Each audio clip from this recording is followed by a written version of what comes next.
إن القوم استضعفوني وكادوا يقتلونني فلا تشمت بي الأعداء ولا تجعلني مع القوم الظالمين.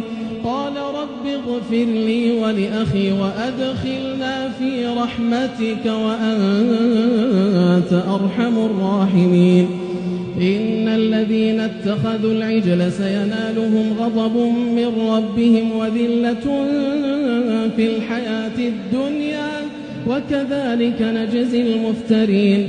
والذين عملوا السيئات ثم تابوا من بعدها وآمنوا إن ربك من بعدها لغفور رحيم. ولما سكت عن موسى الغضب أخذ الألواح وفي نسختها هدى ورحمة للذين هم لربهم يرهبون. واختار موسى قومه 70 رجلا لميقاتنا فلما أخذتهم الرجفة قال رب لو شئت أهلكتهم من قبل وإياي أتهلكنا بما فعل السفهاء منا إن هي إلا فتنتك تضل بها من تشاء وتهدي من تشاء أنت ولينا فاغفر لنا وارحمنا وأنت خير الغافرين. واكتب لنا في هذه الدنيا حسنة وفي الآخرة إنا هدنا إليك.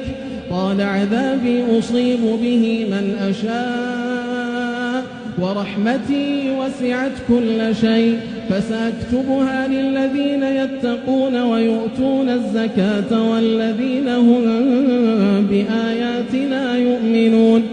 الذين يتبعون الرسول النبي الأمي الذي يجدونه مكتوبا عندهم في التوراة والإنجيل يأمرهم بالمعروف وينهاهم عن المنكر ويحل لهم الطيبات ويحرم عليهم الخبائث ويضع عنهم إصرهم والأغلال التي كانت عليهم.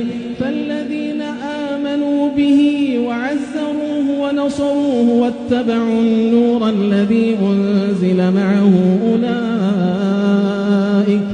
أولئك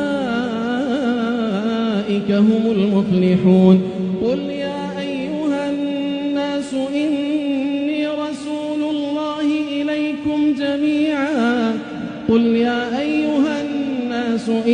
رسول الله إليكم جميعا الذي له ملك السماوات والأرض لا إله إلا هو يحيي ويميت. فآمنوا بالله ورسوله النبي الأمي الذي يؤمن بالله وكلماته واتبعوه لعلكم تهتدون.